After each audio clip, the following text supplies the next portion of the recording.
ஜெய் ஸ்ரீ மாத்ரே நமக. பொதுவாகவே மனிதர்கள் அப்படின்னாலே எல்லாருமே அறிந்தோ அறியாமலோ தெரிஞ்சோ தெரியாமலோ பாவங்கள் செய்வாங்க.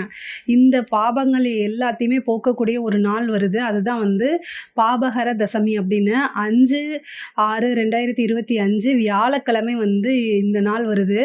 தசமி திதியும் அந்த ஹஸ்த நட்சத்திரமும் ஒன்று, அதாவது ஜேஷ்ட மாதம் ஆனி மாதம் வரக்கூடிய தசமி திதியும் ஹஸ்த நட்சத்திரமும் ஒன்று சேரக்கூடிய இந்த நாள் என்னென்னா பாபஹர தசமி அப்படின்னு பேர். இந்த தசமி அன்னைக்கு நம்ம பக்கத்தில், உங்கள் வீட்டுக்கு பக்கத்தில் இருக்கக்கூடிய ஆறு, ஏரி, குளம் எதில் குளித்தாலும் கங்கையே அங்கே இருக்கிற மாதிரி எல்லா நீர்நிலைகளையும் கங்கை இருக்கிறதா ஐதீகம். ஸோ மனசார நம்ம தெரிஞ்சோ தெரியாமல மற்றவங்கள அதாவது பேச்சு மூலிமா மற்றவங்களுடைய மனசை கஷ்டப்படுத்துறது, இந்த பொருள் நமக்கு நல்லா இருக்குமே அப்படின்னு மற்றவங்களுடைய பொருள்களுக்கு ஆசைப்படுறது, பொதுவாகவே ஒரு விஷயத்தை மீறுறது, அதாவது தர்மம்னு சொல்லியிருக்கக்கூடிய விஷயங்களை மீறுறது மனிதனுடைய இயல்பு தான். ஆனால் அதை செயல்படுத்தாமல் இருக்கணும்.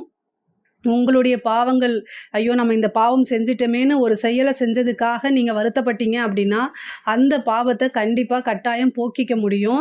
இந்த நாள் அன்னைக்கு நீங்கள் உங்கள் வீட்டுக்கு பக்கத்தில் இருக்கக்கூடிய ஆறு, ஏரி, குளம், புனித நதிகளில் நீராடுறது கங்கை நதியில் நீராடுனதுக்கு சமம். கங்கையில் குளித்தா நம்மளுடைய பாவங்கள் போகும், புண்ணியங்கள் வரும் சொல்கிறது எப்படி ஐதீகமோ, இன்னைக்கு நீராடுறது, அதாவது அந்த தசமி திதி அன்னைக்கு நீராடுறது கங்கையில் நீராடுறதுக்கு சமமாக இருக்குது. தெரிஞ்சும் தெரியாமல் செய்த தவறுகளை தான் போக்கும்.